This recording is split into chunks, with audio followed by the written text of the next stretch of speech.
the next method we will use is Punnett square. Okay. And we have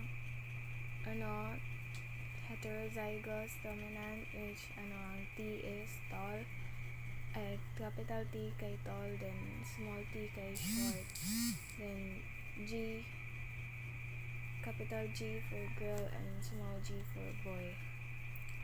So let's say kani atong pangitaon. So maghimo tag box nga 16 So 16 na siya tanan, and ato buhaton is mag cross multiply. G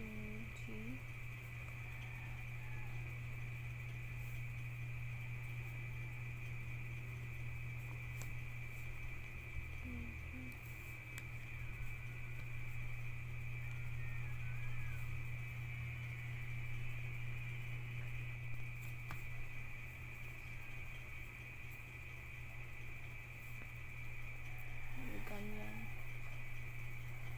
Tapos kani siya kay homozygous, heterozygous dominant, heterozygous dominant, ug homozygous dominant. So there na pod.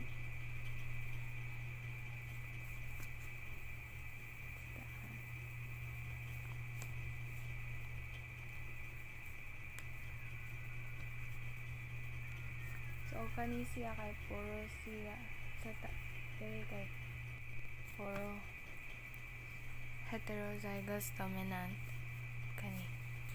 So pag ganun ang sulat, so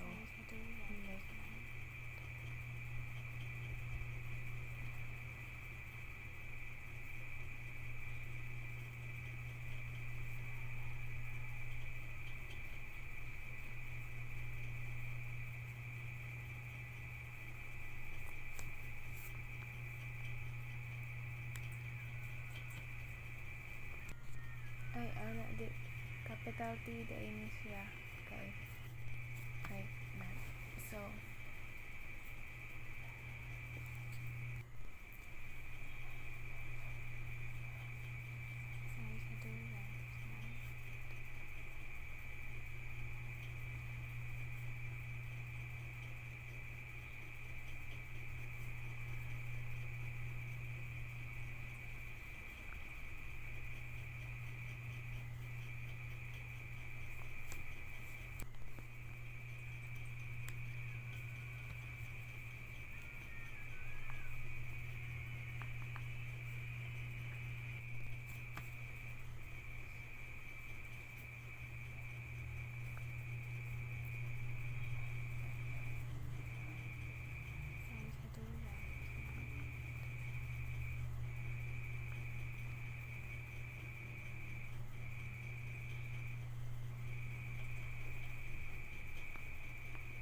So manatag cross multiply at susunod po buhaton kay pangitaon na ang genotypic ratio, and atong pangitaon is homozygous dominant with heterozygous dominant. So atong pangitaon kay kani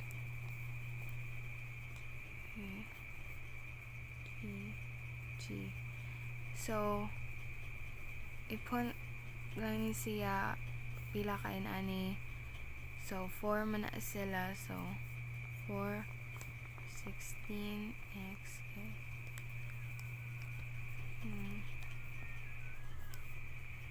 4 over 16 gyapon.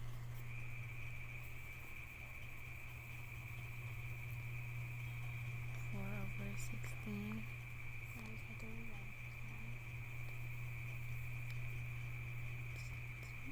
4 over 16. So isuwat diri katong genotypic ratio, tapos